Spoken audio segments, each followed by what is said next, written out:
I'm just so excited that you've come to be with us today. And we're also recording this today, so we really appreciate Reverend Campbell letting us do that, because I know we've got a lot of people out of town living their New Smyrna Beach lives.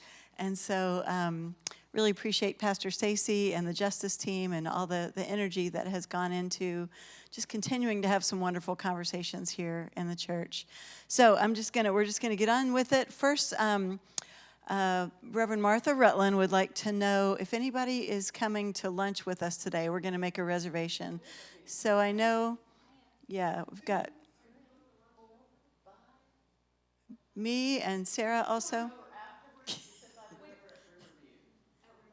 At River, the grill at Riverview. Okay. So, did you get us too? That's good. So you got me and Stacy and the few. Okay, great. Thank you for that.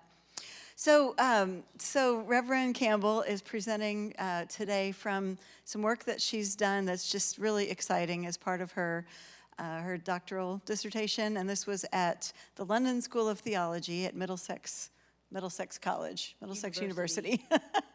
I knew I was going to get that wrong. She's going to present, and I guess if you have questions, we'll need you to use the microphone because they'll need to be on the video as well. But she's got a lot of information to give us today, so I'm just going to bring her up now to begin. Well, it's certainly an honor to be here with you all at Coronado today. I still consider Coronado my home church.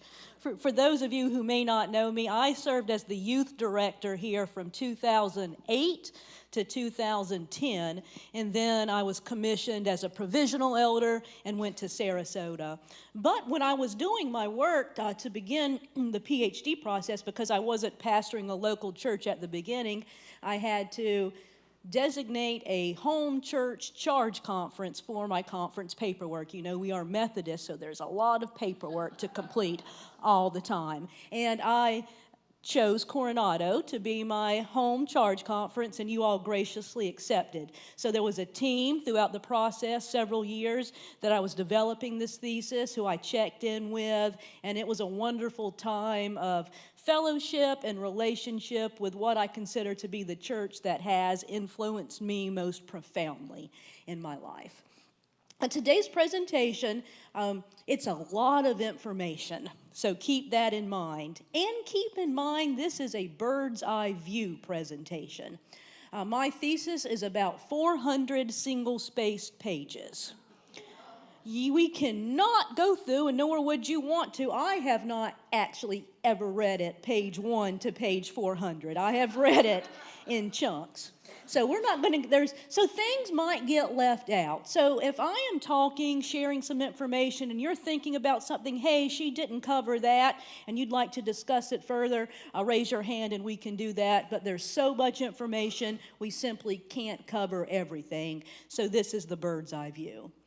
This presentation is entitled Conflict and Crisis in American Methodism, Slavery, and Homosexuality. What I did in this thesis was compare the denominational schism in the Methodist Episcopal Church in America in 1844 with the denominational schism of the United Methodist Church in 2022 over the presenting issue of homosexuality. And I drew parallels between the two. And this work, it's again a multi-year effort, tracked those parallels. So we're going to go through some slides today. I'll give you opportunities to ask questions, have any comments, and we'll continue from there. Oh, yeah, I have this on. Okay. Sorry, I just handed it to you. I don't have it. Yeah. I thought something was a little weird. Okay. Let's see. I'm pointing it.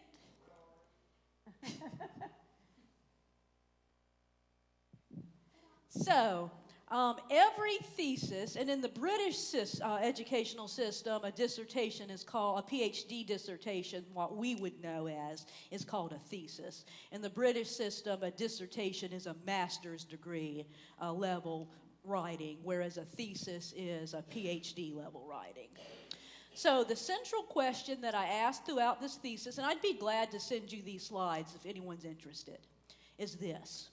Can the reasons why the Methodist Episcopal Church experienced schism in 1844 over slavery illuminate the reasons why the United Methodist Church experienced schism in 2022 over homosexuality? So that is the question that sets up this thesis and that influences all my work.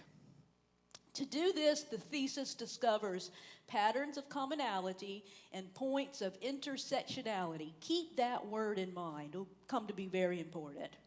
Between two distinct events and time periods within American Methodism.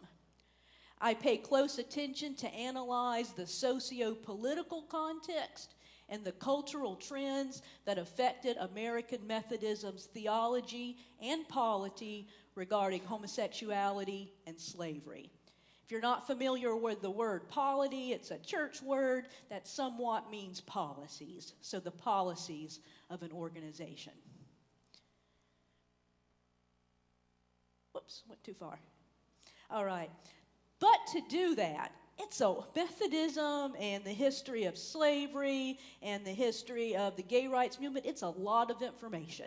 So you have to delimit things when you're writing a thesis. Some things might be very interesting, but it's simply outside the scope of your work. So these are the things I will not be talking about in this presentation or this thesis. John Wesley's works that are not focused upon American Methodism and his works that do not address slavery. John Wesley wrote about anything and everything, wide range. It's not the scope of this thesis to study those. It's important to note that the word homosexuality never once appears in any of Wesley's writings. This was because the word was not in use in the 17th and 18th centuries. There is some evidence, by the way, that John Wesley supported someone who may have been a homosexual who was jailed in London for acts of sodomy. He went to visit him. He went to the courts to plea for his release, to the point where other members of the Holy Club started ridiculing him and saying, you're bringing down some of the converts we might be getting. You're kind of pushing them away with this radical action. So while he never wrote about it, there is some evidence that he was supportive to those in that community who may be facing sodomy charges, unfortunately, at that time. Next, we will not discuss conflicts in Methodism beyond slavery and homosexuality. There were several much smaller schisms over things like lay person representation, women in ministry, but none of the issues split the main denominational body. They didn't cause a huge schism, so we do not study those. And then finally, I do not do an original biblical exegesis on the passages concerning slavery and homosexuality. There are many good works about those. If you're interested in reading that, I can give you some recommendations, but that is not the scope of my work either. Is that clear? Thank you. Let's see.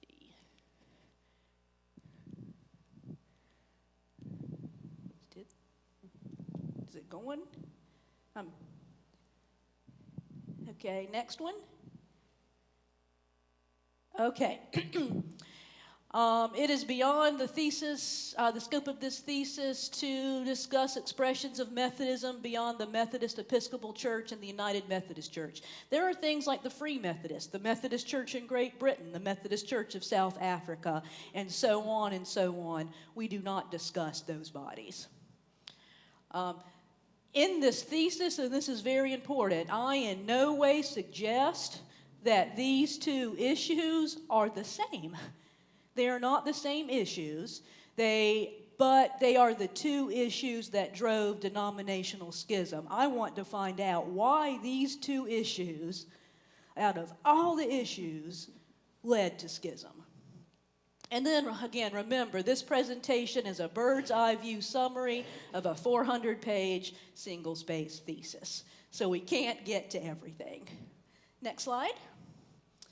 Here is the methodology I use. When you're doing works and writings in history, you have to have a methodology. How do you build your argument? There are many different types of methodology. Mine is called the long view. The long view uses a past historical event to provide illumination for a current event by interpreting the larger themes that surround and contribute to the historical events being researched and analyzed. So what we're doing here, we are using a past event, the 1844 schism, and everything that led to that, to shed light on the 2022 schism and everything that led to that happening. So this presentation will discuss those two things. And here is a quote that I love. We must accept the past on its own terms rather than on our terms. If we do so, we will find that we can prove that the past can prove enormously instructive. If we do not, we will hear in our own interpretation of the past only the echo of our own voices. So we're going to come here today with a lot of preconceived opinions, beliefs, our history, what we grew up with, but we have to remember the past on its own terms and not put ourselves in it all the time. Next slide. Well, back up one, yes. And here's presentism.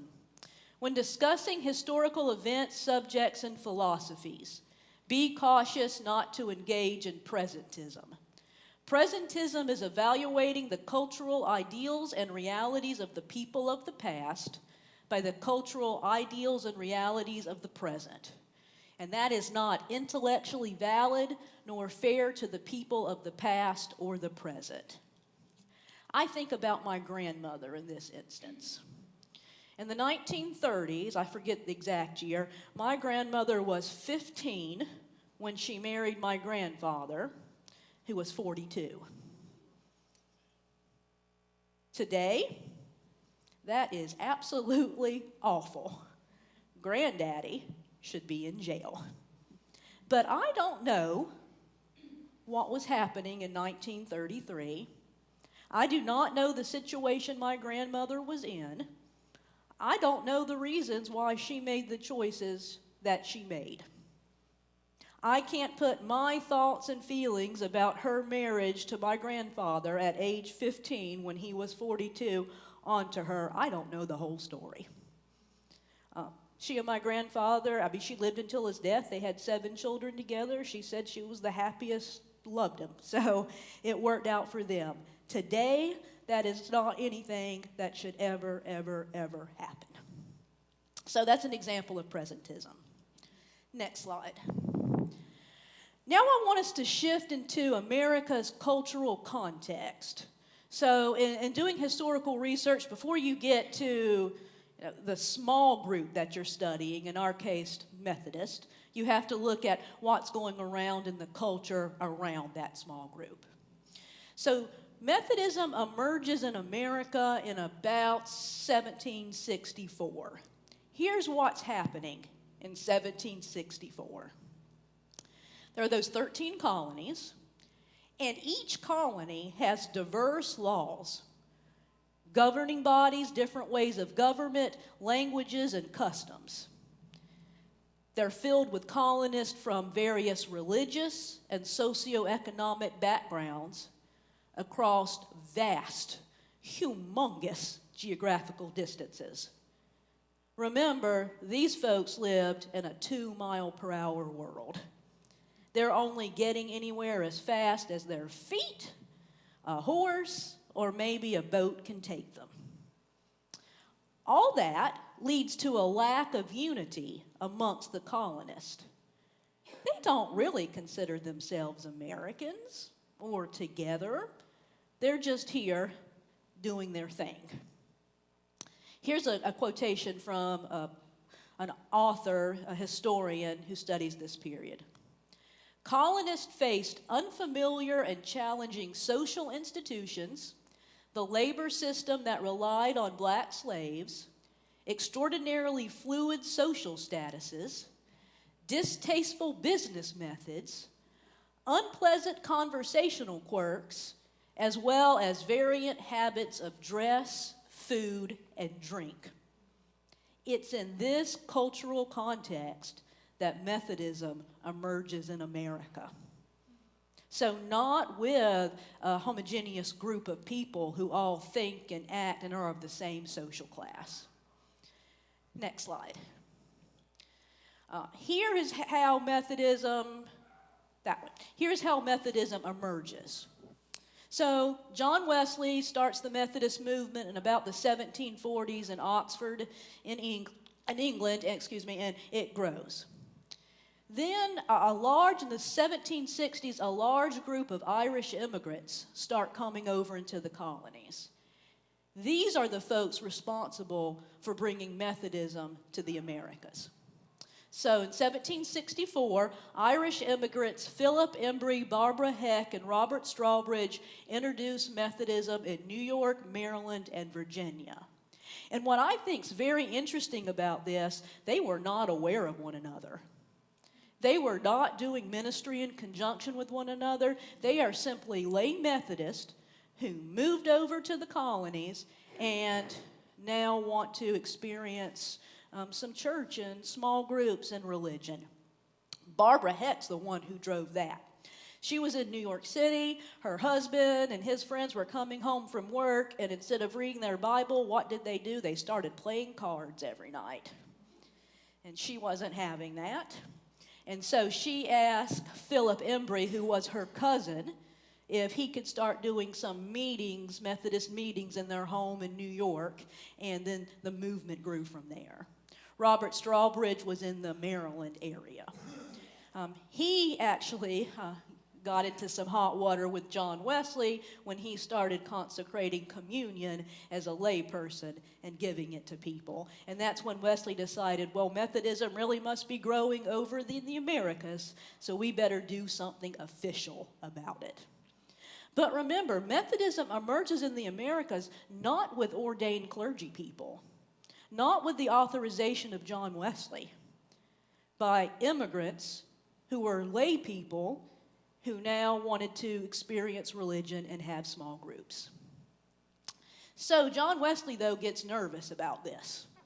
So in 1770, he sends Richard Boardman, Joseph Pilmore, Francis Asbury, and Thomas Coke to bring American Methodism back into alignment with British Methodism. What happens is American Methodism starts looking really different than British Methodism. And it worries John Wesley that his movement is somehow going to get corrupted. His theology is somehow going to get corrupted from this process. And this is all because the colonies were not uniform in their socio-political culture. Each culture already had, and colony already formed its own religious culture and civil opinions.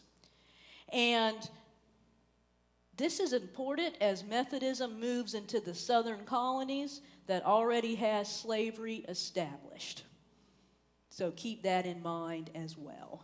So it's a diverse group of people, Methodist lay people. I can't even really call them missionaries because they were not sent officially. Came over, Methodism starts growing, it starts departing a bit from John Wesley's vision, and then he tries to pull it back into focus. Any questions or comments from this? Okay, next slide. Now let's talk about some of slavery's origins in America. I know when I first started researching this in, I guess it was 2016 at the time, I personally, and I have a history degree, did not realize just how far back the institution of slavery was in the Americas. So slavery was introduced in the Americas as early as 1526 by Spanish colonists to St. Augustine. Unfortunately, that's some of my background that I have to reckon with. My ancestors came from Spain in about 1560 to St. Augustine, and they enslaved people. I have to come to terms with that. So between 1618 and 1620, 50,000 Africans were captured and enslaved from Angola to ports throughout the Western world. 2 years, 50,000 people. And then in 1619, the transatlantic slave trade began in the colony of Virginia when there was a transaction of 350 enslaved persons for food for the British sailors after they captured a Portuguese slave ship. So the Portuguese slave ship was en route to Mexico. It was captured. People were hungry, and they traded. And from there, the transatlantic slave trade exploded. By 1810, at least 1.2 million black persons were enslaved in the United States. Think of the population. When you're talking a population of 10 million at the very most, and 1.2 are already enslaved. Unfortunately, this all means that slavery was a present, acceptable practice in America from its earliest days as a European settlement. Next slide.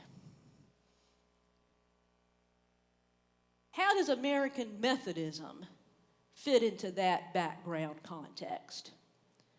American Methodism, keep this in mind throughout this entire presentation, American Methodism emerges at the exact same time that the United States does and the United States government. One is going to really impact the other. So John Wesley, Francis Asbury, and Thomas Coke, all British people, they advocated for emancipation and acceptance of black persons into Methodism. John Wesley's last letter of his life was written about American slavery, the vilest ever under the sun. Until the end of his life, he decried slavery. The first discipline of the Methodist Episcopal Church in America in 1785 says this: "We view slavery as contrary to the golden law of God, on which hang all the laws and prophets, and hold slavery in the deepest debasement." Founding discipline of the American Methodist Church. What happens? In 1785, John Wesley's still alive, and he's controlling the shots from England. So really, whatever he wants written in the discipline gets written in the discipline. But he's not going to live too much longer, and that's when things change. All Methodists in 1785 were instructed to emancipate their slaves, or they would be removed from ministry, they would be removed from church membership, and they would be denied Holy Communion. John Wesley was hardcore about that. But John Wesley's in England. Can he actually enforce it? After 6 months of unrest, violent unrest, these rules were suspended and never added again to the discipline. Next slide. Francis Asbury. He was the only Methodist missionary minister to remain in America when the Revolutionary War broke out. All others went back to England, but he stayed. But in 1880, he insisted that all Methodist ministers and lay leaders produce anti-slavery pamphlets and write letters to their states' legislatures demanding emancipation. That's a big justice move to do that. He actually, when George Washington was elected president, Francis Asbury met with him at Mount Vernon and asked him to end slavery. But the people were not on board. In Charleston, South Carolina, residents publicly burned all the Methodist pamphlets, captured The city's Methodist preacher took him to the town water trough where the horses were watered, put his head under the pump, and tried their very best to drown him as a public execution. Not until an older lady walked by and saw it that she made the men stop. So it came to the point of violence as well. Beginning in 1800, as a compromise, traveling ministers were not allowed to own slaves. And this will be an important component to the 1844 schism. So see what has already happened. The church goes from, if you want to be a member of the church, you cannot own slaves. If you do, you're going to be denied Holy Communion. And if you're a minister of the church, under no circumstances should you own slaves. It's already changed as a compromise. Now only traveling Methodist ministers are not allowed to own slaves. And in reality, that's more of a legal thing than anything else. We are ordained elders. That means we're itinerant ministers. We can be appointed to any church, anywhere. The same, it was called traveling ministers then. If a traveling minister owned a slave, and he at that time was appointed from, say, Georgia to New York, he would either have to leave his slave behind, and then who would care for the slave? Or he would take his slave to New York, where he would be in violation of the law and be arrested. So local pastors could own slaves at this time because they weren't going to move anywhere else. But if you were a traveling pastor, not allowed to own slaves. Again, it wasn't because it was some theological grand argument. It was a legal argument. Any thoughts or questions? Yes? In your research, I read someplace that England banned slavery in 1774, something thereabouts. The southern states only joined the northern states here. If they'd stayed with England, they would have had to give up slavery. Yes. The slave trade ends in England well before. We need Oh, to ask that again. okay. On the microphone. Oh, thank you. My question was that if in her research she confirmed what I had read, that in 1774 when England banned slavery, that triggered the southern states to join and the other colonies because they would have had to give up their slaves if they had stayed, British colonists. And you're correct, too, because, like, Georgia, very much, they were loyalists. They very much wanted to stay with England until that happened. They were very content being British subjects until then. Anything else? Pastor Sarah, I have a question. Yes. Welcome. You said legal, if I understand it right, it was allowed to have slaves for the ministers. How theological did they justify that? We'll get to that. Okay. They do a lot of mental gymnastics. They get there, kinda, not really, but it's very convoluted. Next slide. So, compromises continue. In 1804, two disciplines, one for the North and one for the South, were printed. Slavery was the only difference between the two. Everything else, exactly the same. In 1804, legislation was adopted that instructed enslaved persons to be obedient to their enslavers. The mental gymnastics they used about this, well, the enslaved persons, they're going to have a lot better life in America. If they were over in Africa, they wouldn't know God, they'd be poor, here, like, look, they get fed every day. I'm saying you all those types of mental gymnastics to say, oh, well, they need to be obedient because we really are taking care of them. This is a benevolent institution, is what they're trying to say. In 1808, legislation was adopted to give annual conferences the authority to make their own decisions about slavery. This solidified Methodism being expressed very differently in the North and the South.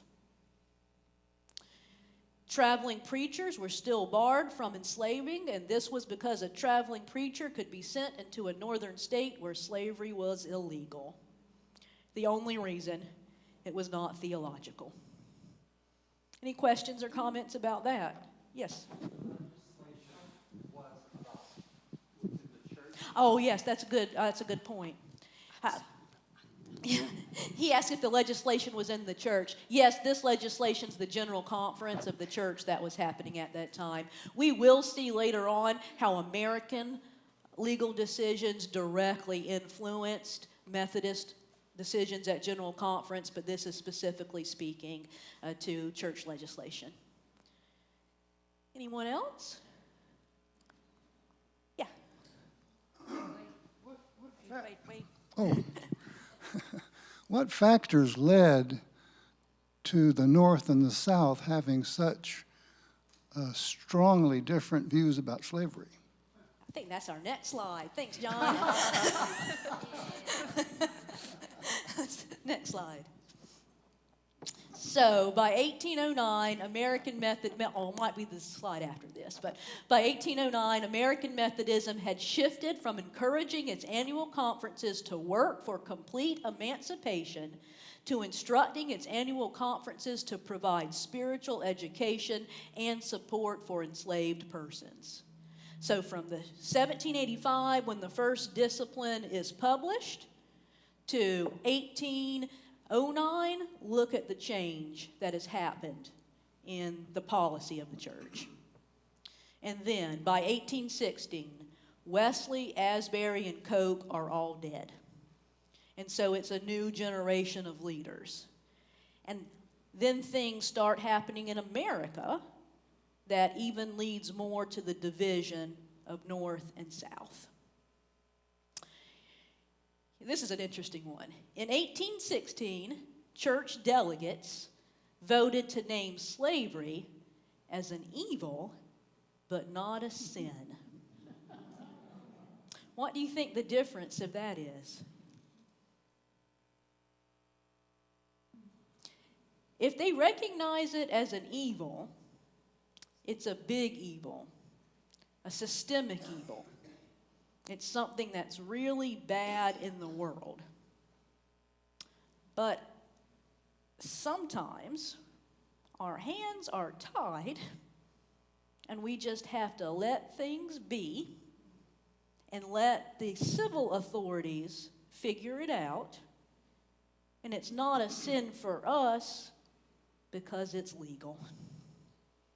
Bigger than we are. It's bigger than we are. And it's legal.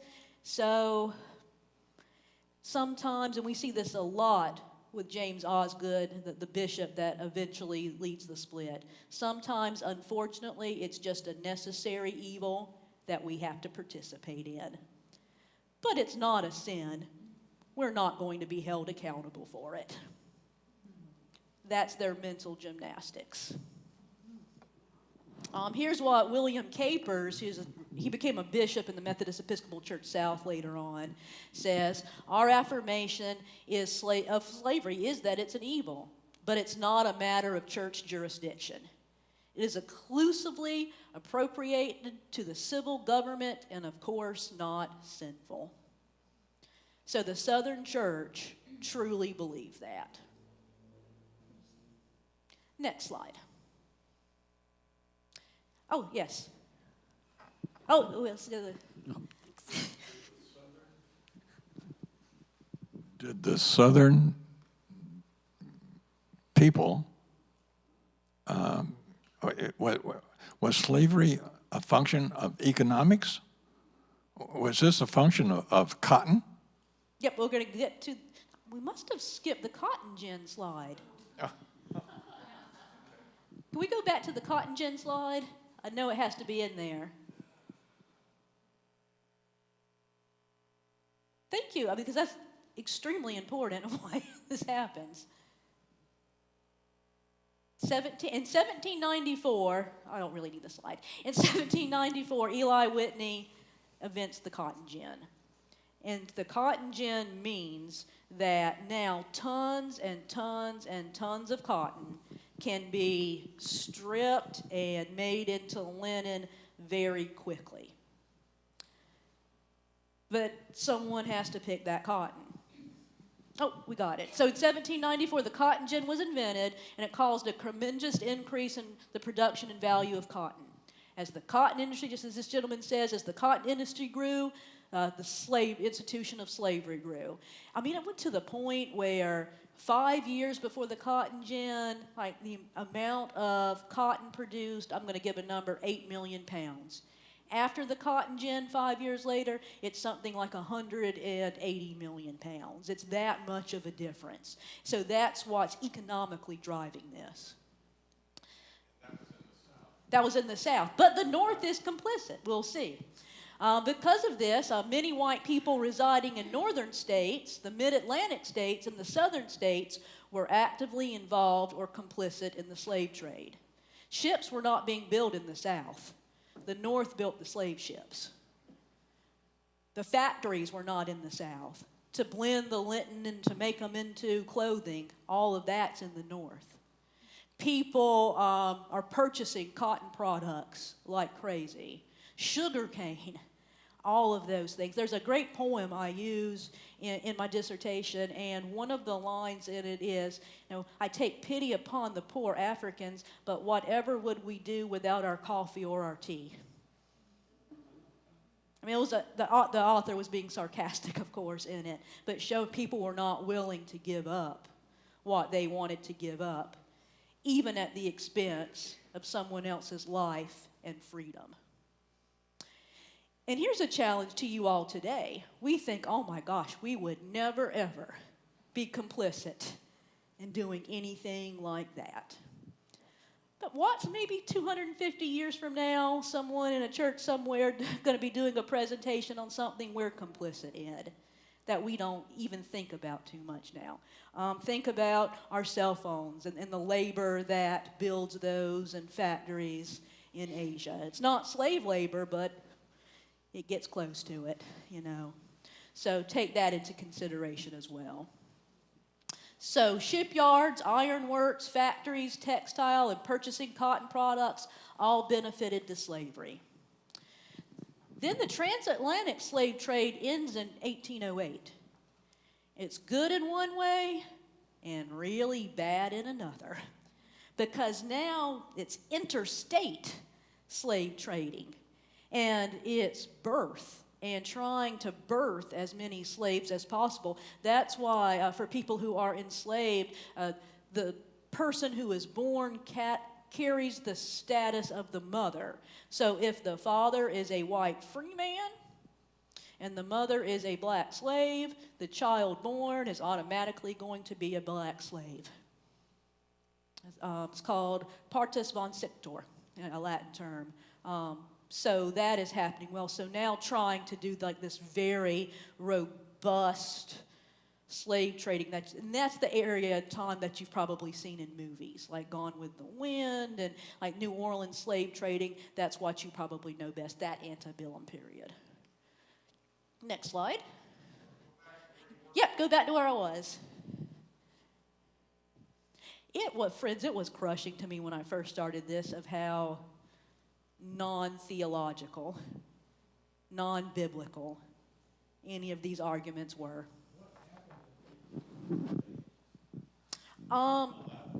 Thomas Jefferson passed the end of the transatlantic slave trade, and I believe when he was elected in 1804 for his second term, and then it went into effect in 1808. The Declaration of Independence had a clause in it that if passed, slavery would have been untenable in the Americas. It failed by one vote from South Carolina.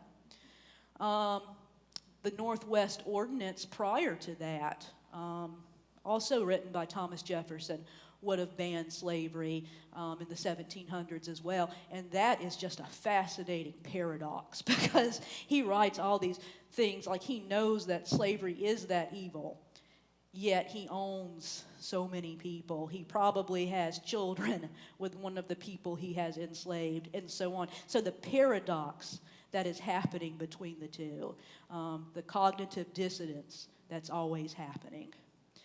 And in some, it's like we really know it's wrong, but we don't want to give up our money.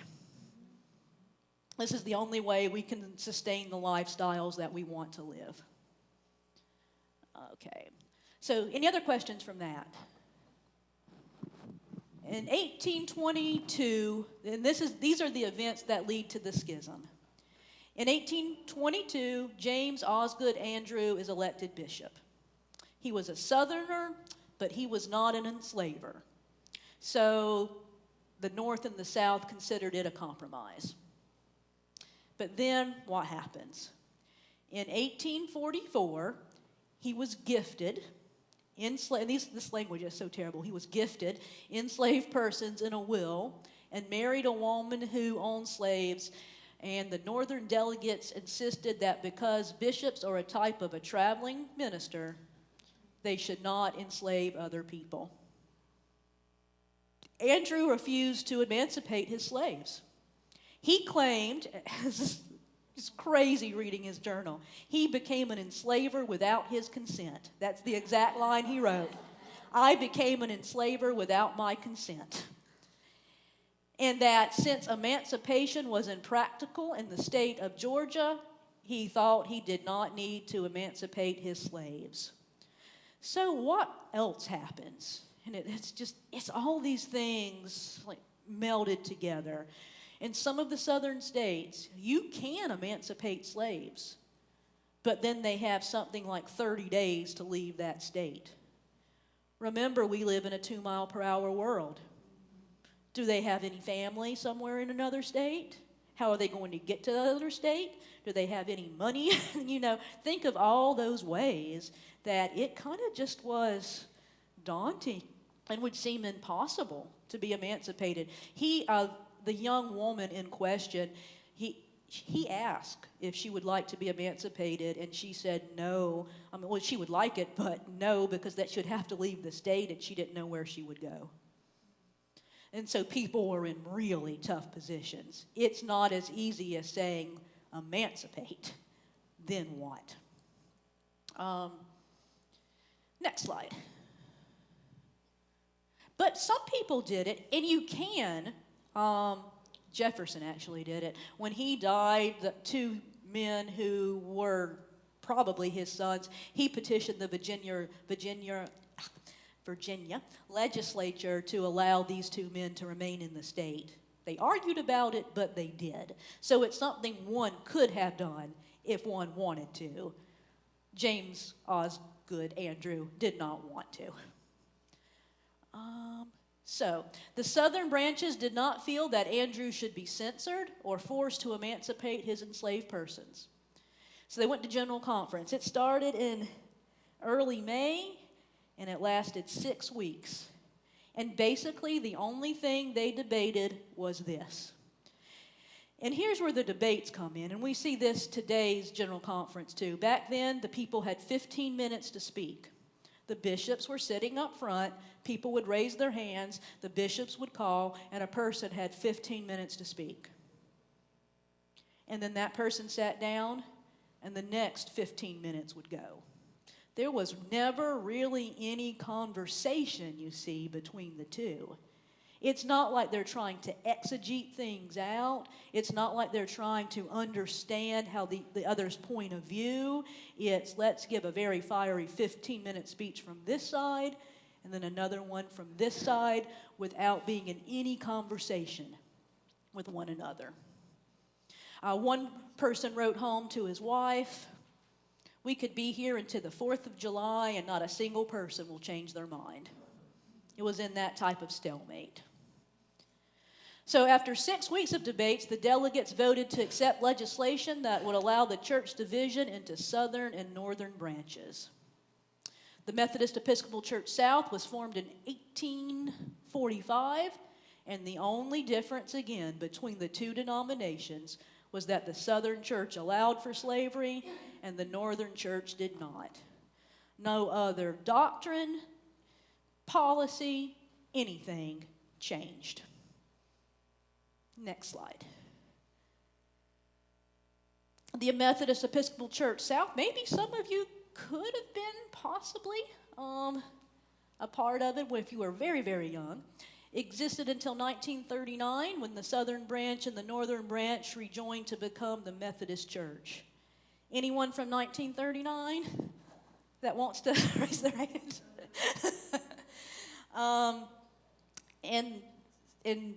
So from 1939 until 1968, it was the Methodist Church. Many of you, if you grew up Methodist, were probably part of the Methodist Church. Sometimes you think, why are there so many little Methodist churches in one little town? It's because of this. I have a sister who lived on the eastern shore of Maryland. It's a town of 2,000, and I think there are at least 10 Methodist churches in it. And it's because back in the day, one was the Methodist Episcopal Church South, one was the Methodist Episcopal Church, and then later on one was the Evangelical United Brethren. I believe Coronado's history is that it was Methodist Episcopal Church, and First New Smyrna was Methodist Episcopal Church South. We see that happening in southern towns as well. In all of this, remember that the same people who are forming the government of America, the legislative branches, executive, judicial, just the people who are voting on instances, are the exact same people who are building the church. It's one and the same. Literally the same people. So it's going to bleed into one another. And that's why we see, I think, although other denominations have struggled over slavery, one of the issues that it's been such at a forefront for Methodism is because the church emerged at the exact same time as the American government and was built to function like the American government. It has an executive branch. It has a judicial branch. It has a legislative branch. It is very much modeled on the United States government from its very beginnings. That has a direct influence on how these social issues affect the church as well. Let's see. So the reunification between northern and southern branches happened because the northern branch agreed to the stipulation that all black churches, Methodist churches, obviously, no matter location, be segregated into the central jurisdiction and not intermingle with white churches. So a black Methodist church in Washington State and a black Methodist church in Florida would all be in the central jurisdiction.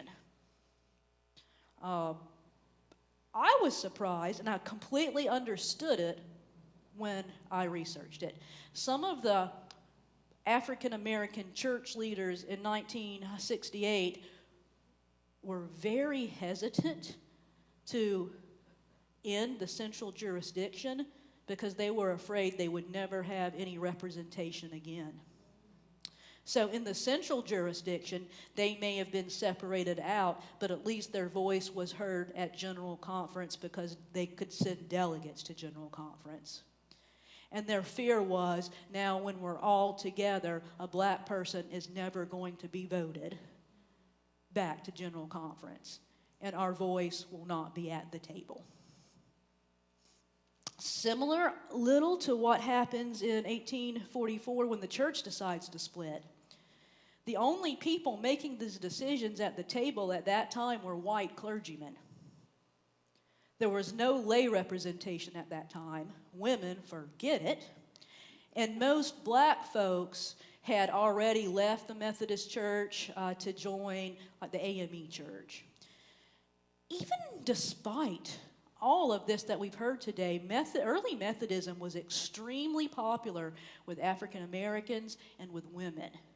It's because in the actual church services themselves and in the small groups and the classes and the bands, women and African Americans had more freedom and more opportunity for leadership and being involved in the life of the church than by far any other denomination at that time. You see folks like Richard Allen, who is the founder of the AME Church in 1794.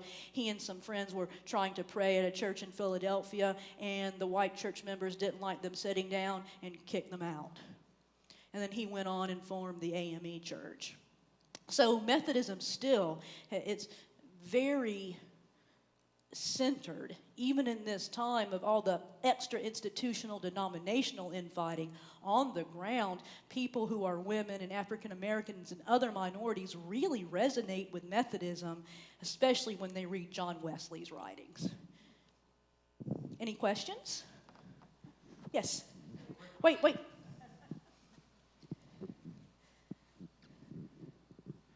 This is just a matter of clarification. So the word united is not a religious terminology used, but rather a geographical one. Well, how united happened in our instance, there was the United Brethren Church, and the United Brethren Church and the Methodist Church merged, and we became United Methodist in 1968. Prior to that, it means, I think it's more, you're united. It means you're united in unity together as a church. Okay. Yeah. But we, as Methodists, United was never a part of our title until 1968. We took that as an act of compromise and grace with the United Brethren Church. Next slide. So here are some discussion questions. After hearing all this, why do you think that American Methodism became increasingly lenient about slavery, especially when its founders and original documents were extremely opposed to it? I'm seeing money, money, racism. Even amongst the people who would consider, by the 1840s, the people who would consider themselves, and I don't like these labels, and they certainly don't transfer back to the 1800s, but for lack of a better one, people who considered themselves liberal or progressive, it did not mean that they thought African Americans and Anglos could live together in peace in society. The liberal position of that time was Liberia, and in slavery, but remove all the Africans to Liberia. So you see there's the pro-slavery movement, the anti-slavery movement, and the emancipation movement. Pro-slavery is just what it says, pro-slavery. Anti-slavery is moving Africans back to Africa.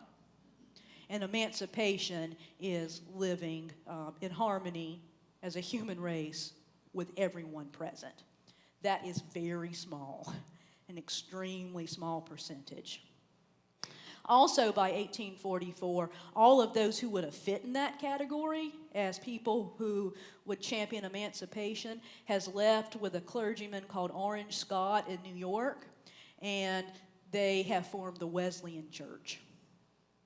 And so the people sitting around the table by 1844 to make these decisions are white clergymen who are overwhelmingly either pro-slavery or anti-slavery, not people who are focused on emancipation. The few who are, when you read their speeches, like one stood up and started reading John Wesley's letter, and they like literally attacked him with canes. It got that violent. So all of that's happening as well. How do you feel about the church naming slavery as an evil but not a sin? It shows the lengths people will go to, especially even today, to justify something we want to do, even though we know we probably shouldn't be doing it. It's those mental gymnastics.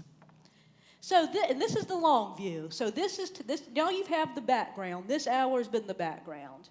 Now we're going to shift into the 2022 schism. Anything you all want to say about this prior? Yes. Oh, we have a...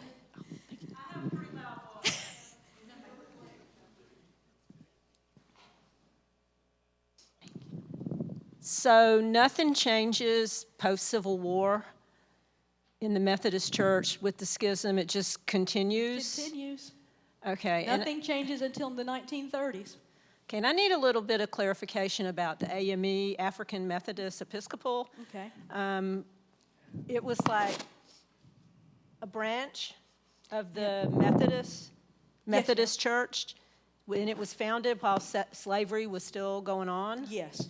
So, yeah. So Methodism was very popular with women and African Americans. So African Americans started joining the church. Philadelphia is the capital city at that time. So people from Philadelphia, African Americans, started going. And it was okay for a while until too many started coming. And then at that point, they were trying to receive communion one day, and people, for whatever reason, became upset, and they decided, well, this is just too much prejudice here. We're going to form our own thing. And they went and they formed their own church. They kept all the Methodist theology, but of course it was for African American folks. Okay, and that was primarily in the free states, the northern states. Yes, and later on, it starts in Philadelphia. Later on, it travels. The problem in the South is, after about 1844, that time leading up to the Civil War, black people cannot worship by themselves. They're afraid of revolt. The slave owners are afraid of revolt. And so a white clergy person has to be the person giving the spiritual instruction to the slaves. Slaves can never meet by themselves unless it's done in secret. And so, yes, it eventually travels south, but after a long time. Okay, and just one more point. You can correct me if I'm wrong. I taught at Morehouse College in Atlanta for 3 years, and if I'm not mistaken, the founders of that school in the years after the Civil War were from the AME church. And yes. I would say that's a pretty big feather in the cap of the AME church. Yeah, that's amazing. Looking at Morehouse's history and how it's still influential today. There's the AME, then there was the CME, which it was in the past Colored Methodist Episcopal. Now it's Christian Methodist Episcopal. There's the AMEZ, African Methodist Episcopal Zion. All of those have Methodist roots, which shows they really resonated with Methodism as a theology, as a religion, as a way of living. But all that political junk got in the way. And so they took it into their own hands to form their own denomination. Please pray, by the way, for St. Paul AME in Ocala. I live in Ocala. It burned mostly. It's a historic church from the 1830s. Burned over the weekend, and then it's destroyed. And then, night before last, people went in and started making racial comments on it. Horrible spray paints and stuff. So all that's an example of things that are still happening. An AME church in Ocala. Yes. I understand everything you're saying about how some people were adamant against slavery, and then there were some that were pro-slavery. But those that were pro-slavery, especially in the South, was there ever any word about the treatment of slaves? Because they did, it was evil, but not a sin. But isn't hurting someone, beating them because they didn't work up to the standards, was there any message on that? I mean, it's that mental gymnastics, unfortunately, again. The church is silent. After John Wesley dies, the church gets pretty silent about slavery until it splits in 1844. Partly what happens is the gag rule. And after John Wesley dies, General Conference decides that no petitions about slavery are going to be brought to General Conference or heard. If you write them, we're going to put them in the wastebasket. The United States government that same year did the exact same thing. Then, in 1844, John Quincy Adams, who was the former president, then serving as a senator, did a successful campaign to suspend the gag rule. A few months after it was suspended in the United States government, it was suspended in the church. And that's what opened all of this up to be able to talk about slavery. But you can read years of General Conference debates, and slavery is never mentioned because of the gag rule. Yes. Did you make any Are we on? Yes. Okay. Did you make any comparisons between who were the leaders in other churches, or is the Episcopal Church and this class leadership? No. I know I focus exclusively on Methodism because I had to stay in a very strict, part of the PhD work is that be very narrow, so I didn't look into the other. I know the Baptist Church at the time, the American Baptist Church, split to the American Baptist Church and the Southern Baptist Church over over slavery, but it was done differently because Baptists have a congregational structure. So each church decides its own polity and rules. We don't. We are set up like the American government, so it affects us more on a wider scale. Let's go to the next question.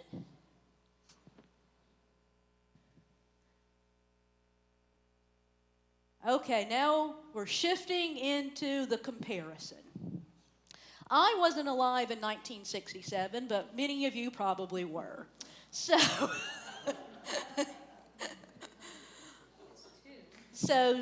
if you remember what was going on, try to think back if you were of age back then, of your memories of 1967 and 1968.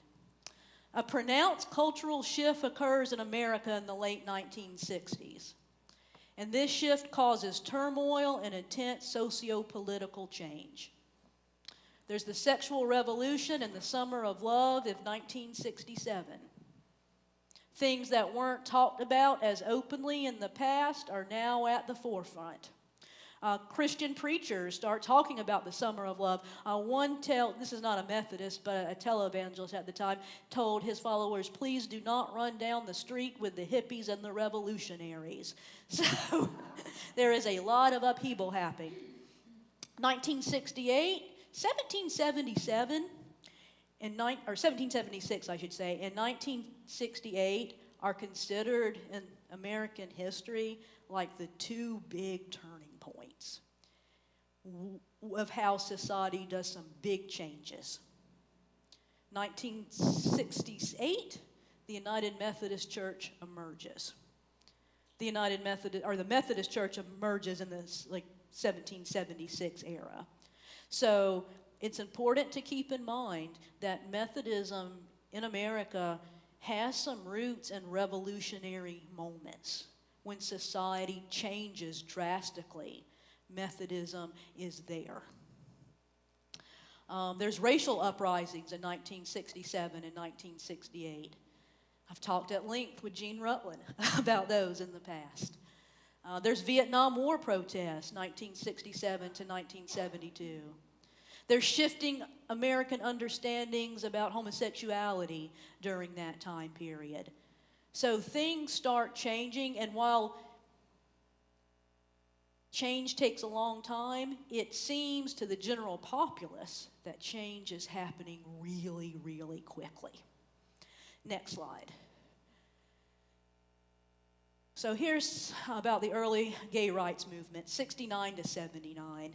And the first one, I know I do a lot of work with young people. They are shocked at this. They have absolutely no idea that the first was ever in existence. In 1968, not that long ago, 47 states still had sodomy laws that homosexual acts were considered felonies and punishable by civil law. 50 years ago. Then in 1969, the Stonewall riots happened. That was a gay bar on Christopher Street in New York City, and the police always was harassing the patrons, and one night the patrons fought back. A year afterwards, there's the first gay rights parade on Christopher Street Liberation Day. By 1979, 22 of those 47 states repealed their sodomy laws. change is happening. We have Harvey Milk. He's the first openly gay public official in the United States. Way back when I was here at Coronado, I went with a group from Coronado to see Milk in the theaters here. Anti-discrimination laws regarding homosexuality were passed throughout the United States in this time period. The city of Miami is one of them. It was a watershed moment when Miami suspended that. So we see good change, in my opinion, seems to be happening. But when there's progress, there's backlash. The pendulum swings. Next slide.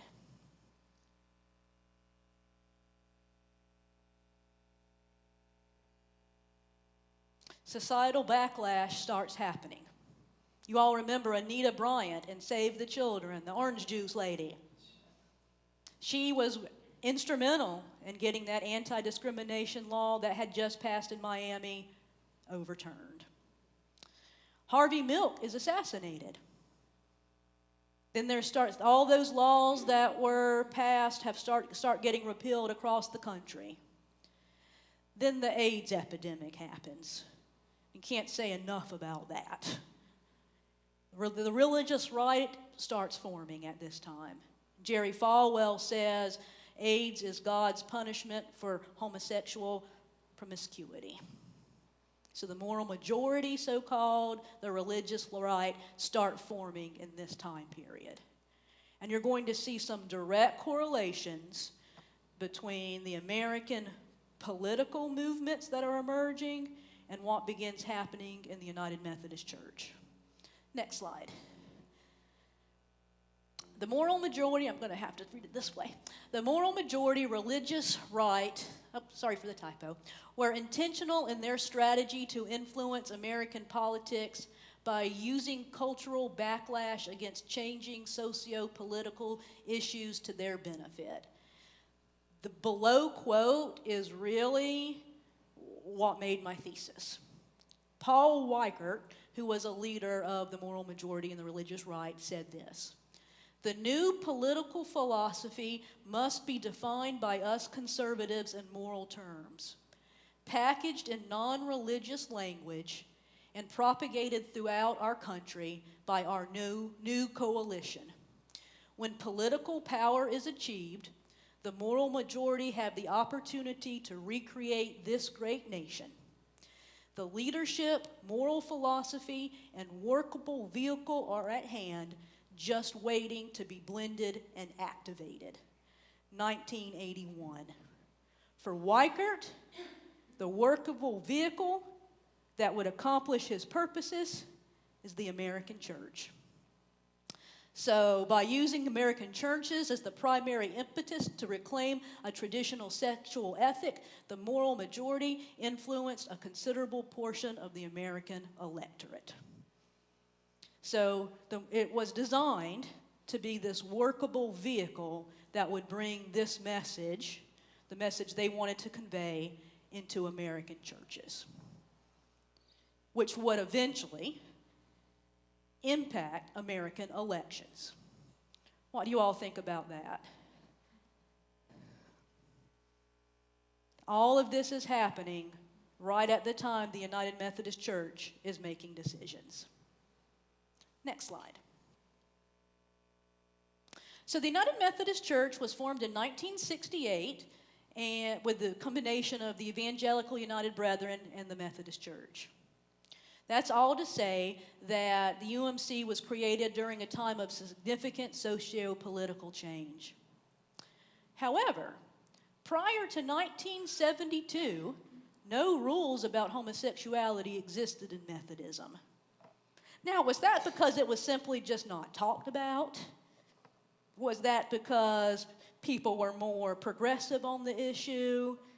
Was it something that you just didn't print? Prior to 1972, civil rights summits were held at churches. Pastors married same-sex couples without penalties, like as a church union. It's not federally legal, but like in the church ceremony. And the student magazine published gay rights articles and issues. So between 1968 and 1972, and Martha and John probably have good memory of this, it is a little more open. There's hope. Think it's going to turn out okay. But then, in 1971, Gene Leggett, who was a Methodist minister in Texas, was removed from ministry when he revealed he was openly gay. Even though there was no rule against it, they voted him out. Yes? In 1946, the word homosexual was introduced to the Bible. Yeah. Does that have any effect on what? In 1946, the word homosexual was introduced in the Bible for the first time. Does that have anything to do with how we shift it in our morals as we perceive them to be? I think it's one factor. It's not the entire factor, but it's one factor of it. Yeah.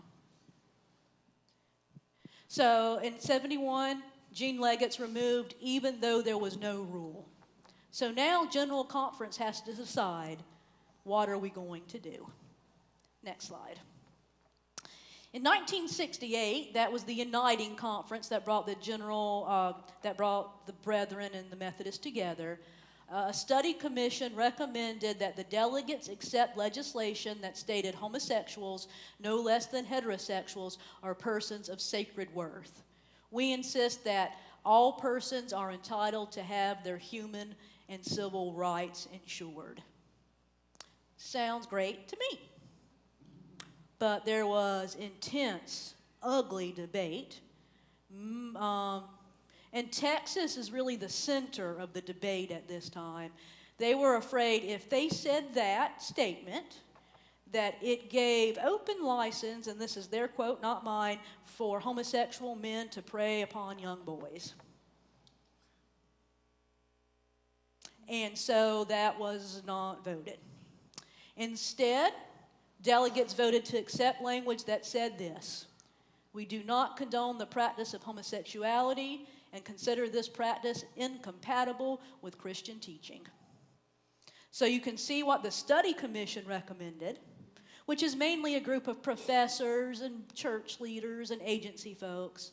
And then when you get down to the delegates, you can see what they voted in instead. And this language remained in the discipline until 2024. It was not removed until May 1st, 2022. Any thoughts or questions about that? I was at both of those. You were at both. Share, Martha. I was at both of those journal conferences. Yeah. I'll share about my experience at the 2019 one later. Oh, next slide.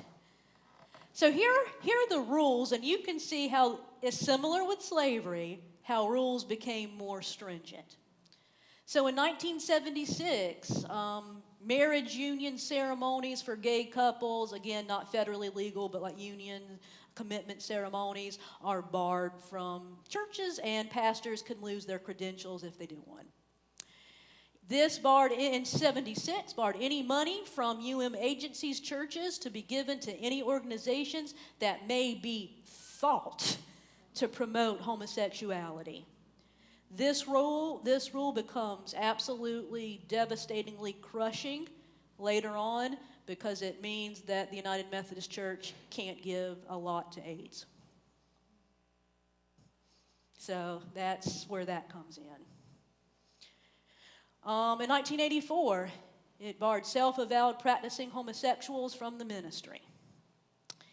Then in 1988, a task force was formed to study homosexuality. There are there are about 5 task forces to study this from 1968 to 2024. The issue has always been the task force are made up of seminary professors, authors, not bishops, but agency leaders, and their theology and the people in the pews, especially as the church has expanded worldwide, don't match. In some countries, it is still punishable by death to be homosexual. Is some delegate from that country who comes over going to vote in favor for it? Probably not. So all of that is happening well as Methodist becomes a worldwide movement. But all that's to say is the task force and the general delegations have never been the same. They've always been at odds. In 1992, the task force recommended that language forbidding homosexuality be removed from the discipline. The delegates, like overwhelmingly, it was like a 90% vote, rejected it. Next slide. In 2012, after much debate, delegates rejected more attempts to alter discipline law about homosexuality. In 2016, and that one was in Tampa, and gosh, that was ugly. It was a really terrible general conference. In 2016, the delegates recognized that they were at an impasse. It was kind of like that guy back in 1844, we could be here to the 4th of July, and no one's ever going to change their mind. So they asked the bishops to intervene, and the Commission on the Way Forward was formed. Bishops have never intervened in the past with policy like this. That's not their role. But an exception was made. But then something important happens that I believe changes the trajectory of where we are as Methodists now in civil law. In 2015, gay marriage was legalized by the Supreme Court. In 2016, Karen Oliveto was elected as the first openly gay and married bishop by the Western jurisdiction. Despite complaints, mostly from the Southern jurisdiction, the Western jurisdiction refused to remove her, and she remained a bishop in good standing until her retirement. She's retired now. Lovely person, I know her well. Here's the language and why this was so important. Ordination vows. You must, when you're ordained as a United Methodist elder, you must agree to celibacy in singleness and fidelity in marriage.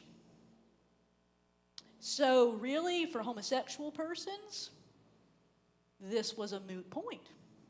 You're not allowed to get married, so therefore you must be celibate, and it's okay.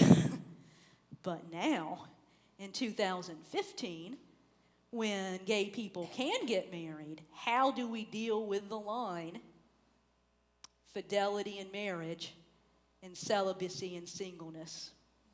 That seems to imply that as long as the gay person is faithful in marriage, it's okay. And do we really believe that? I truly believe we would not be in this. If this didn't happen in 2015, it rushed the process along.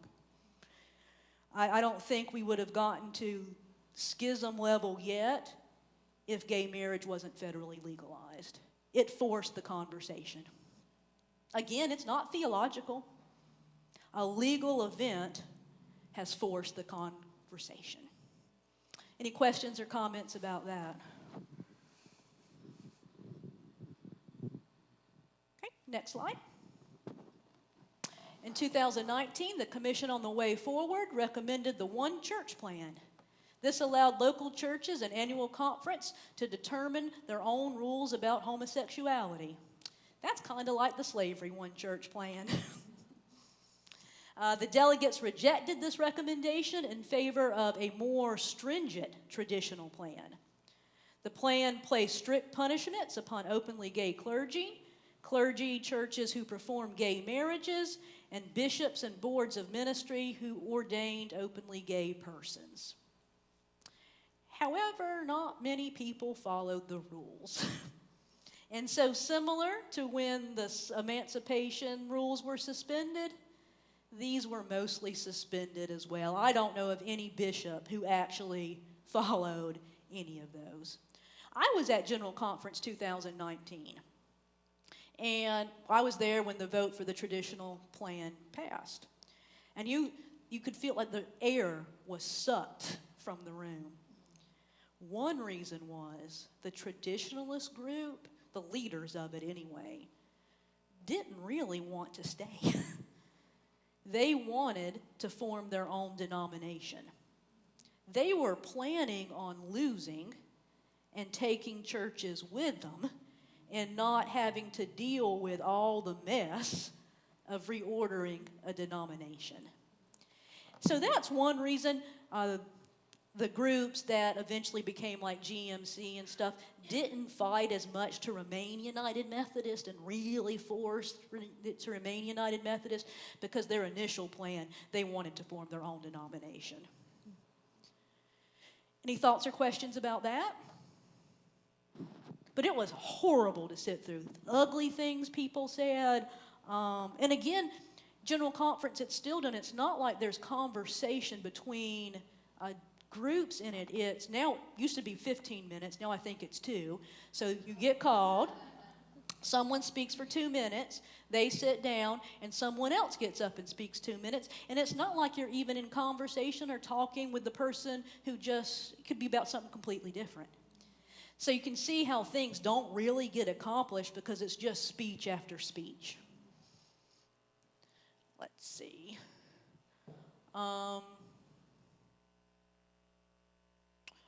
And additionally, language was passed that allowed for churches to depart the United Methodist Church, and we all have been living through that as Methodists in the past few years. I remember when it ended, like the St. Louis police were in the lobby, like the whole perimeter with police dogs surrounding everyone. I remember being at just restaurant establishments, and servers were like, what in the world's going on over here? People are like really mean and arguing with one another and coming in mad. What's going on?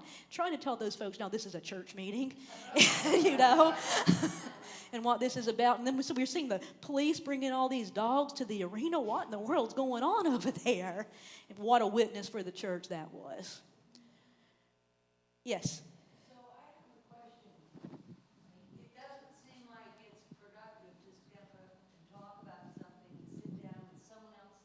It's not. So that being said, we're now here. It's still going on. Is there any movement toward perhaps changing that so that there's actually a debate and a discussion in terms of opposing points of view? Or they just same old, same old?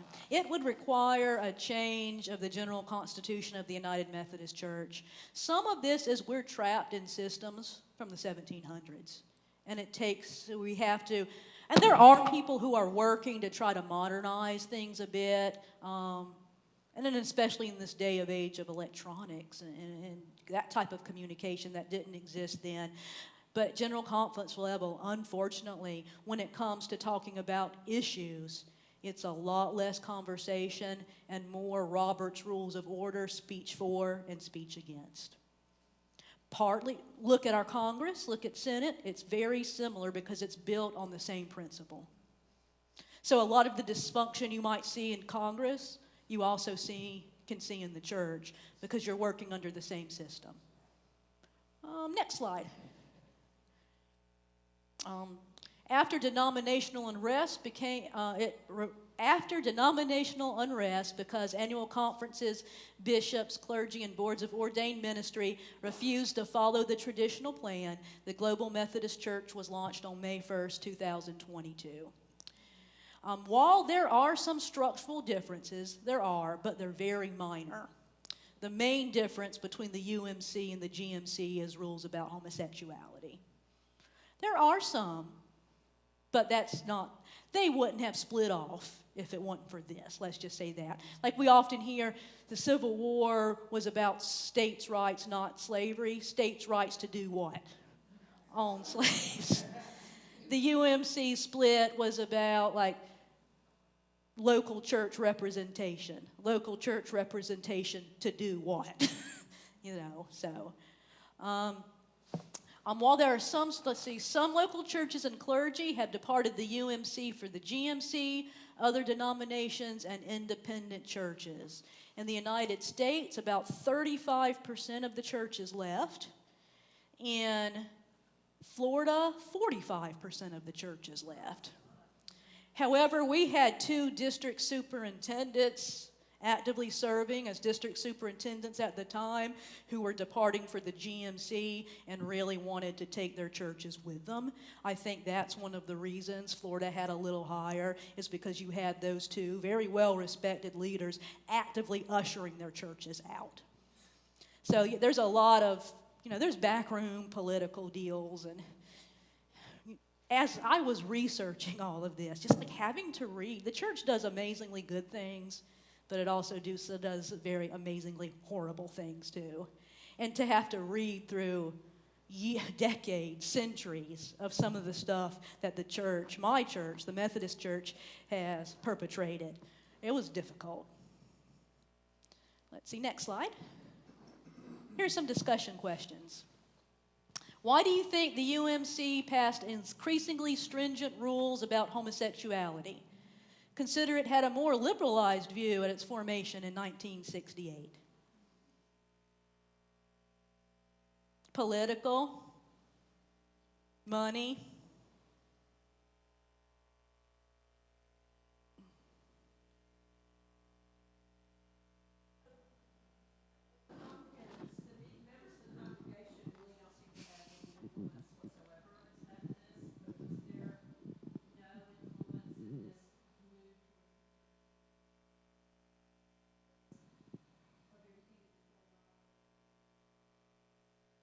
there was, and I know like Martha has worked tremendously, and John on both of those. It's just a much smaller group of people. It's part of the issue.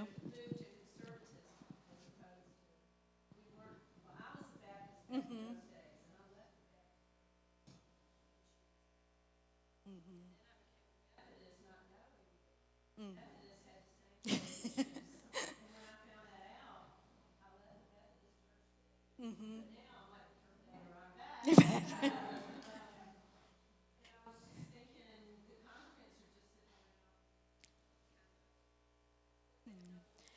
Yeah, it. Mm-hmm. Oh, yeah. Well, that's why it's important. That's why like groups like Reconciling Ministries Network, other groups form to do the, for lack of a better word, political action work, and change has happened because of that. One issue in the United Methodist Church is because it's worldwide.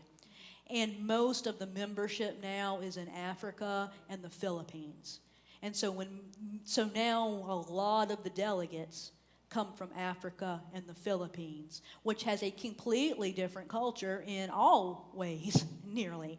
And so now we're dealing with that as well. That's why really looking at doing the regionalization, so America can decide if homosexuality is something that could be accepted, and Africa can decide not.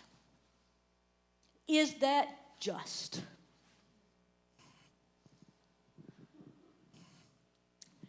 Is it better than nothing? Is it one step on the long road? No, the moral arc always bends towards justice, but it's a long walk. Those things to wrestle with. Yes? You mentioned Reconciling Ministries. I just wondered if you could explain what exactly that is.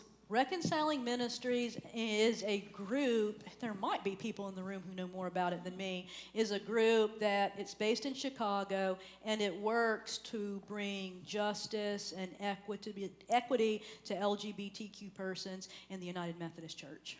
It has a long history since the early 80s.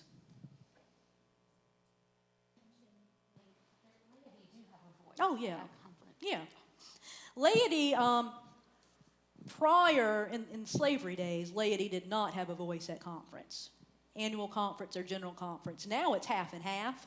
And so if you're interested in helping make change rules, make rules, see how the conference works, we are always. Annual conference is June 3rd through 6th this year. It's in Lakeland. It's at Florida Southern College. We need district lay delegates. So if you want to come vote, see us. We'll be there. So change can happen like that. But it's a bureaucratic process, unfortunately. That's what we live in. as this denomination. And so sometimes change takes a whole lot longer than we would like. I can't believe it took from 1972 to 2024 to remove that language.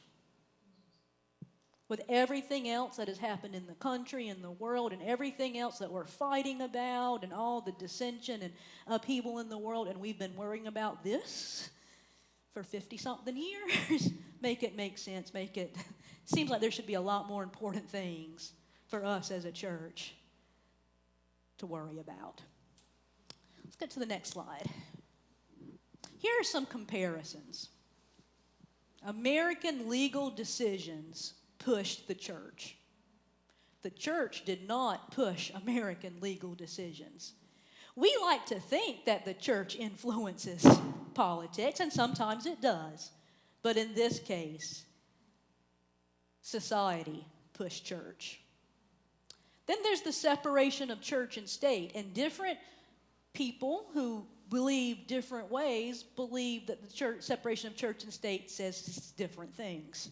And so people who were proponents for slavery said that separation of church and state tells us we can have slaves because that is a completely civil matter. The church shouldn't be involved in it. People who say that homosexuals should be banned from the church say separation of church and state. We don't care if it's illegal in the United States, it's not legal here in the church. So you can see how both sides use it to fight. You have northern and southern regional differences that still exist tremendously today. Just told you that story of what happened to that church in Ocala last night. You have debates about the benefits of unity or division. Is it unity at all cost? Is there times when you should divide? That's a biblical precedent. You know, Paul and Barnabas, there was a time where they had to separate. Or should we try unity at all times, even if we're not on the same page? Or what does unity look like when we have very contradictory convictions about things? How can we still be unified in the Spirit and be a church if we think about things very differently? There's Methodist tradition. There's a huge fight of who really believes the right Methodist tradition. The people in the 1800s, we kind of hold John Wesley up as Methodist, almost a saint. The American Methodist of the 1800s did not. As I said, if someone mentioned him, he would be beaten down with other people's canes. So who's really the holder of Methodist tradition and is practicing the true Methodism? Pages and pages and pages of debate about who really is a true Methodist. And then there's just lack of biblical exegesis. No one comes together. They may do in study committees, but in these open gatherings, no one comes together and converses and exegetes the Bible. Any thoughts about these commonalities?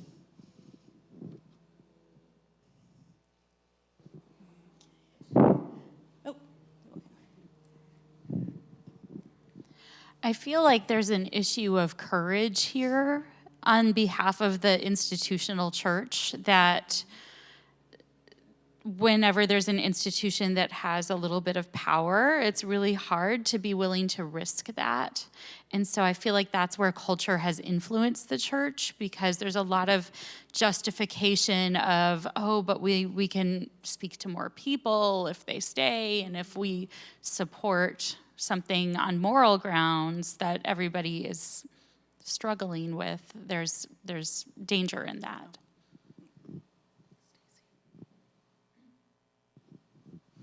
Yes, we have someone over here. You said that Yeah. We're recording. Yeah, it's so- for the video, for the YouTube video. You said earlier that there were two DSs that wanted to take churches with them, and I'm extrapolating that to most of the churches that wanted to disaffiliate. Why? Is it strictly on the homosexual issue, or is it other reasons such as personal empires, etc.? Yeah, you're correct. Homosexuality is the presenting issue. But there are also other things. Don't want to pay apportionments, don't want to pay insurance, don't want to do charge conferences, don't want to answer to the bishop, So there are other underlying things too, but the driver is homosexuality. None of the churches that I'm aware of that left are okay with homosexuality, but left for other reasons. Other reasons are present, but they're definitely not okay with homosexuality. There may be and probably are exceptions out there. I just don't know of any.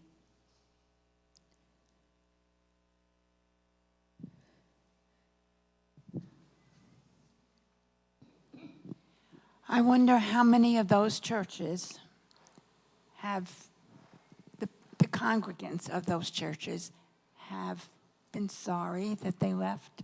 They left because they were encouraged by their leaders. And how many of those people are coming back to the United Methodist Church? We've really not seen any, some, but we've not seen a significant number come back. In most instances, I would say upwards to over 90% of the instances, it was pastor-led. Whatever the pastor wanted to do, leave or stay, by and large, the congregation went with the pastor. So that tells me that most of their identity more is with that pastor, and so they'll stay with that church while that pastor is there. When he or she retires, maybe.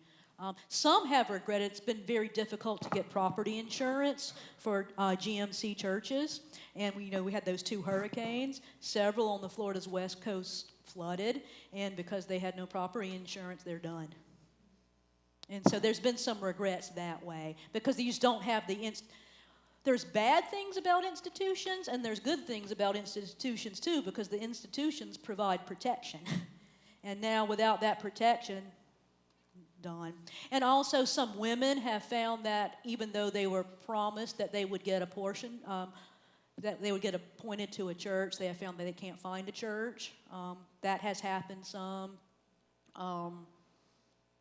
So small churches that have left have a very difficult time finding a pastor.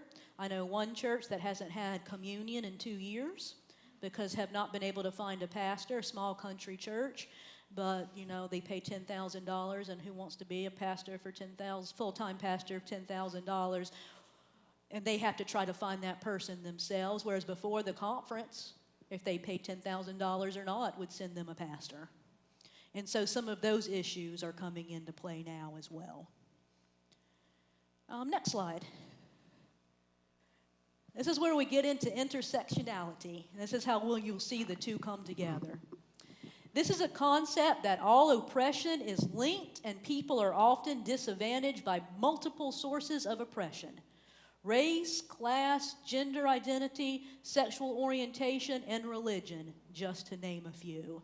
That might not be a term many of you have heard before. Frankly, it was new to me when I began the process. Language also changes. When I first started this process in 2017, for example, the word enslaved and enslaver was not in vogue. It was not used in hardly any academic publications. It was slave, slave owner, slave holder. By the time I finished in 2021, 22, now the language had changed to enslaver and enslaved, because you don't want to put, that value judgment on a person. You don't want to say that their noun is a slave. So I had to go back over 400 pages and change the language, but it's so important that that was done. Even little shifts like that make a big difference in how people think about things. Is intersectionality something you all are familiar with? So some are and some aren't. So next slide, you'll see how it comes together. Here is a quotation from someone from Garrett Evangelical Seminary. There's never been an issue more central to our American Methodist history, doctrine, and policy than the issue of race. Race even looms in the background of the way we talk about sexuality. because a lot of the hermeneutics, and hermeneutics is a word that means the lens through which we try to view truth, were created to defend slavery, have been applied to the exclusion of LGBTQ individuals. Biblical verses that seem to condone slavery were once applied to uphold that institution, and biblical verses are now used to condemn homosexuality. So this professor is saying you can't have one conversation about oppression, racism, without having another conversation about oppression, human sexuality. They're inherently linked. Next slide. And another quotation from Iliff. That's where you attended. You can't begin to have a conversation about anti-racist work as long as there is a conversation about splitting the church over sexuality issues. If our queer brothers and sisters are not part of the liberationist movement, we cannot have any type of church that's anti-racist. That's a strong statement. It's a statement that many of us probably would not have thought that the two went together before, but it does. Did you have him? Oh, that's so cool. For example, I know some African American clergy in the United Methodist Church who are still navigating their theological understanding of homosexuality. But they said, there is no way I could lead my church into schism because of the oppression that I and we have faced over our entire lives. We're still figuring this out, but we're going to walk alongside you and figure this out together. So I've had those conversations as well. Next slide. And then we're here into our discussion questions. After listening to this presentation, do you see parallels between the slavery schism and the homosexuality schism? Why or why not? What are some of your thoughts?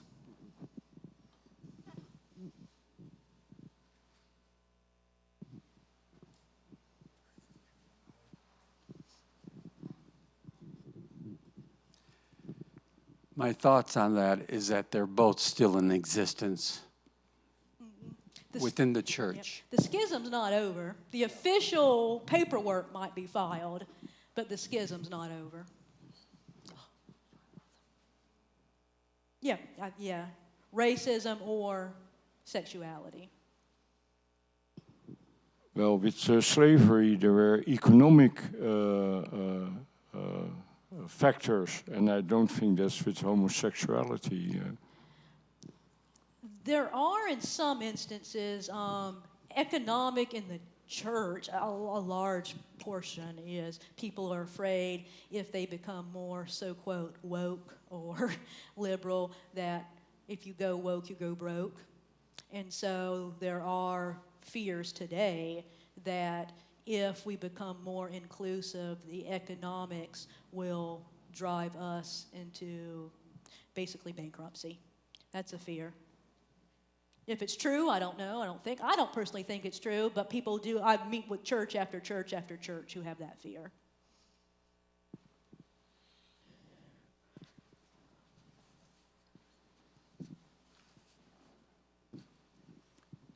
I'm a little hesitant about what I'm about to say, but I have friends that are of African American descent, and they were very biblically based and saying, well, it says in the Bible, and I've heard this from a lot of people, well, we can't allow that, that's against the Bible. And I told one person, I said, but you're a female. And she wanted to move over to the other denomination, the new global. And I said, what if they decide it's in the Bible that women are to be silent? And then you will not be able to be a pastor. How do you feel about that? And she said, you can't compare one to the other. But some women, some former UMC, as I said, have already lost their jobs. Because now instead of the cabinet or the bishop, having that protection, the local church does. And so you get a group of people together and they decide they don't want a female pastor anymore. and you're gone. There's no protection.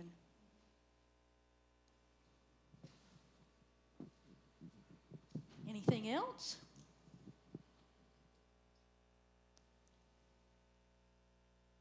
United Methodist scholar Grace Amathu believes that racism provides a lens in which to investigate the homosexuality debates. She contends that Methodism's failure to include the LGBTQ community stems in part from its racist past. Do you agree with this statement? Why or why not?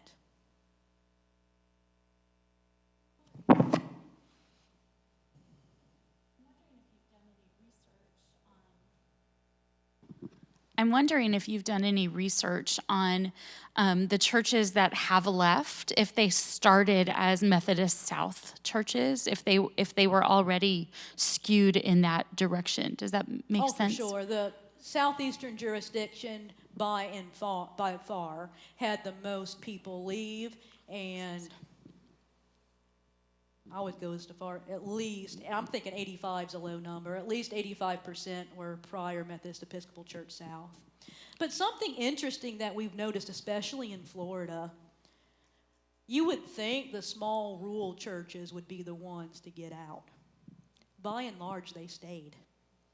It is the larger, more affluent suburban churches that left.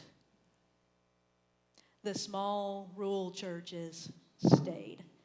I contend, I've not done any research on this, but I contend, and I'm from a small town of 750 people, that you're kind of just all together. And small towns are bad in some ways, but in some ways, you are sitting by people who are your family members and who you know very personally, and it's harder to hate them when you're with that person. And I think the same is probably true in churches. I pastor Forest in the Ocala National Forest. We worship about 50 people.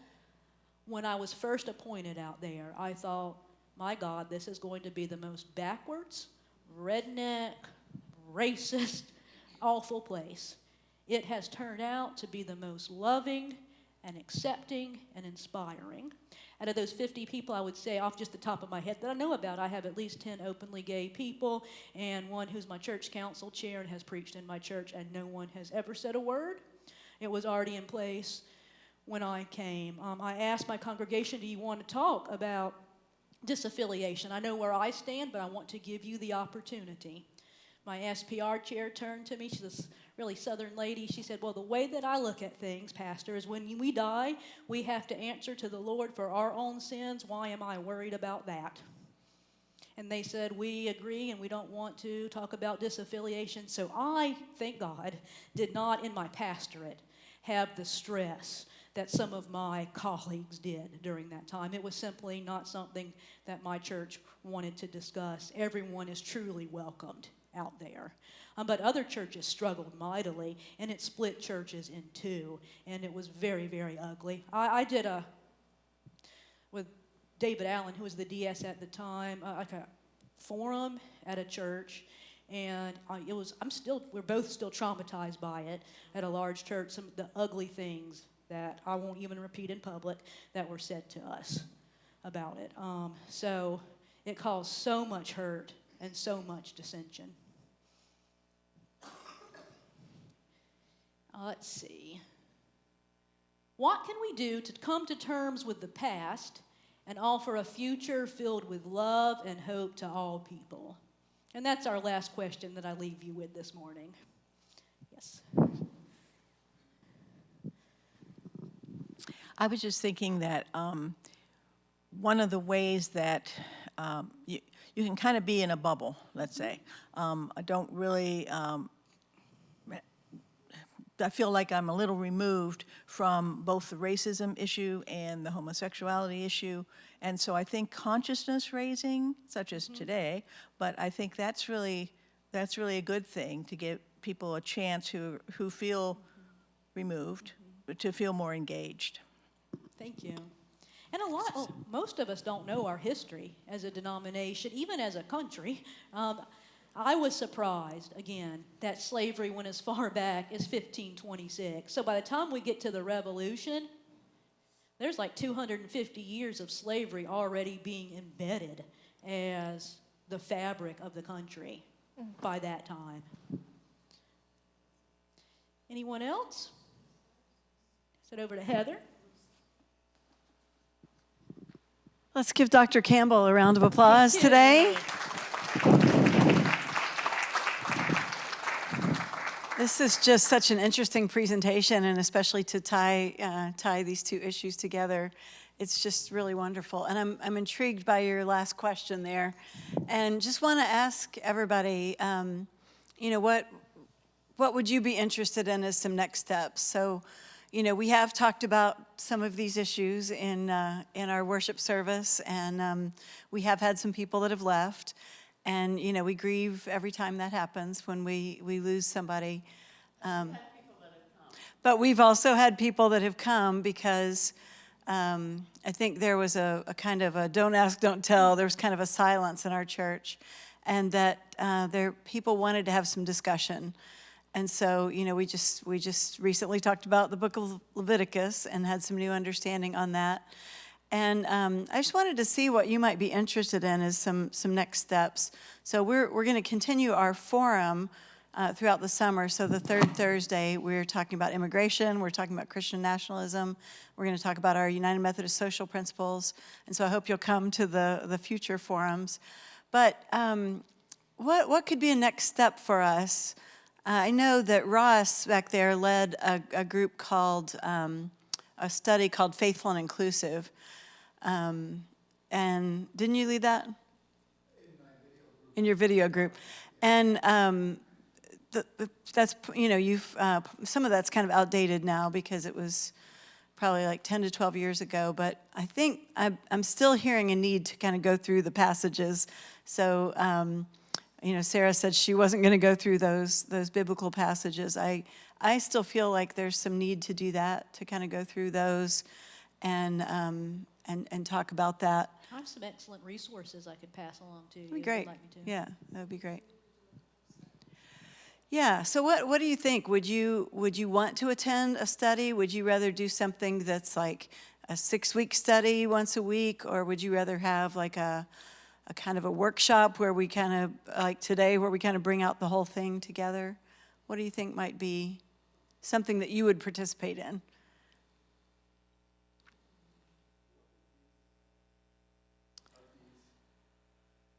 So I guess I'm asking you is like, what can we do to come to terms with the past and offer a future filled with love and hope to all people? It seems like in our church, when we've talked about racism, that it's been a much more settled topic. You know, I don't think people have left because we've said we want to be open, inclusive to people of color.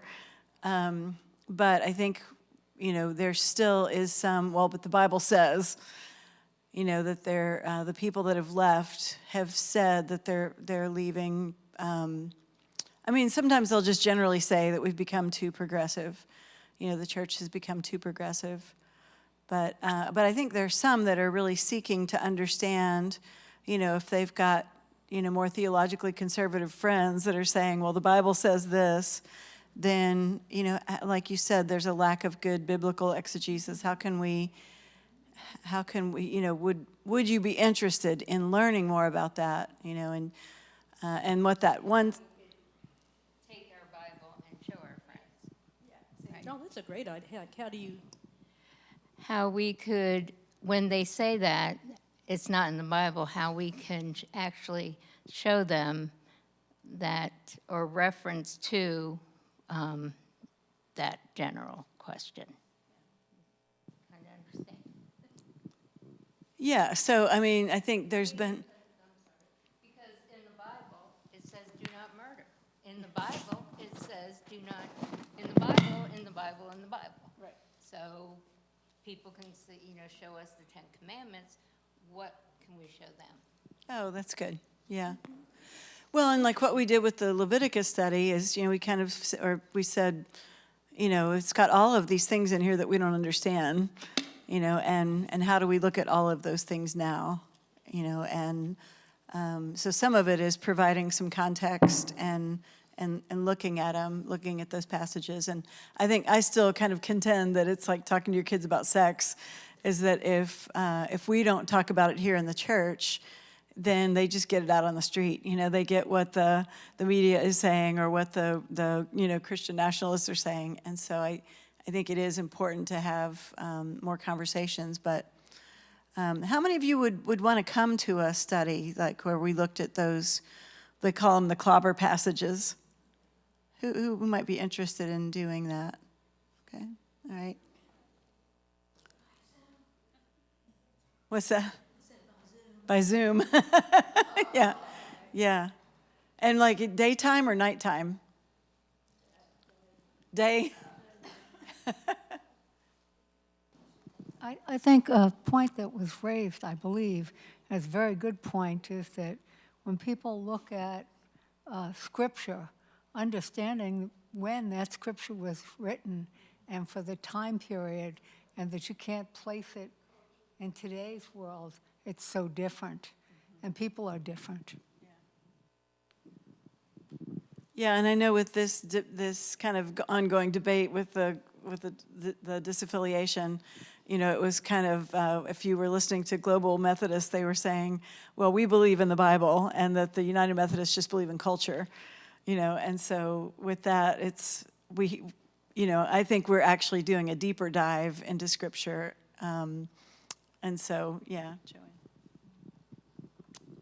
And I think the problem, and not a problem really, but the issue is the fact that this is who they are, and this is how they have been brought up, and what their family history has been, and so forth. But they are so literally into the Bible that it's difficult to talk to them about any other way of reading the Bible and being able to, like she said, understanding the culture of the day and to whom it was written, yeah, and by whom it was written, and so forth. All of those issues, make it difficult when you're trying to converse with them. But there again, being kind always, being open to what they are saying. Even if you don't agree, you can be totally disagreeing with what they are saying, but being accepting of where they've come from and how God is speaking to them, because He is just differently. That's great. All right, well, I want to close this with a time of prayer. Or actually, Martha, would you close this with a time of prayer, of kind of a healing prayer, and, for how we want to answer that question at the end, how we want to go forward into a different future. Let us pray. We thank you, O God, for our many different colors, our many different ways of celebrating sexuality, gender, our openness to diversity in relationships, celebration of all people. We thank you of this time together to hear some of our history and to look toward our future together. Be with us as we continue to listen to each other and to you, for we are your people. Amen.